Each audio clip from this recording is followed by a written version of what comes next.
Kepukiriman, Kecamatan Waru, Kabupaten Sidoarjo kami pilih sebagai lokasi penelitian karena wilayah ini berada di perbatasan langsung dengan kota Surabaya yang dikenal sebagai kawasan padat penduduk dan padat aktivitas industri.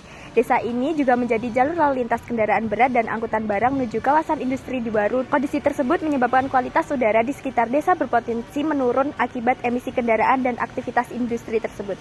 Berdasarkan hasil wawancara yang kami lakukan bersama perangkat desa dan juga warga setempat, kami menemukan bahwa Desa Kepukiriman belum memiliki program khusus terkait pengendalian polusi udara. Pemerintah desa hanya menjalankan kebijakan yang telah ada dari pusat ataupun daerah, sedangkan kondisi di lapangan menunjukkan masih adanya potensi pencemaran dari aktivitas kendaraan dan industri di sekitar wilayah tersebut. Dari sinilah kami tertarik untuk menganalisis efektivitas kebijakan pengendalian polusi udara di desa tersebut, serta menyusun alternatif dan juga rekomendasi kebijakan yang lebih sesuai dengan kondisi lokal. Dalam analisis kami terdapat 4 alternatif kebijakan yang kami pertimbangkan untuk mengatasi permasalahan polusi udara di Desa Kepukiriman. Pertama, status quo, yaitu melanjutkan kebijakan yang sudah ada tanpa penambahan program baru seperti pengawasan pabrik dan menyampaikan jika ada keluhan dari masyarakat ke DLH. Desa hanya bergantung pada kebijakan dari pemerintah daerah tanpa solusi konkret di tingkat lokal. Kedua, pembuatan ruang terbuka hijau atau RTH mikro vertikal. Alternatif ini dinilai paling inovatif karena memanfaatkan ruang sempit di wilayah padat pemukiman. Penghijauan dilakukan melalui tanaman vertikal, pot gantung, dan tanaman di dinding rumah atau fasilitas umum.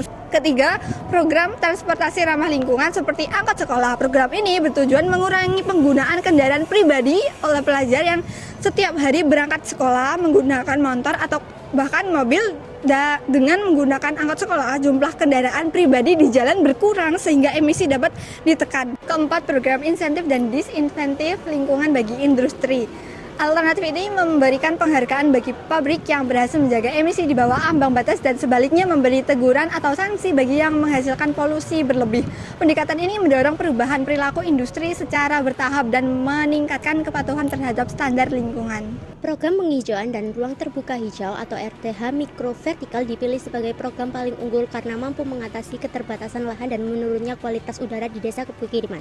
Dengan kondisi permukiman yang sangat padat, penghijauan tidak bisa dilakukan secara konvensional, sehingga taman vertikal menjadi solusi efektif untuk menambah vegetasi, memperbaiki estetika, dan menyerap polutan tanpa membutuhkan lahan baru. Langkah implementasi awal meliputi pemetaan lokasi potensial, pembentukan tim penghijauan, pelatihan pembuatan taman vertikal, peningkatan partisipasi warga melalui sosialisasi serta monitoring berkala setiap 6 bulan.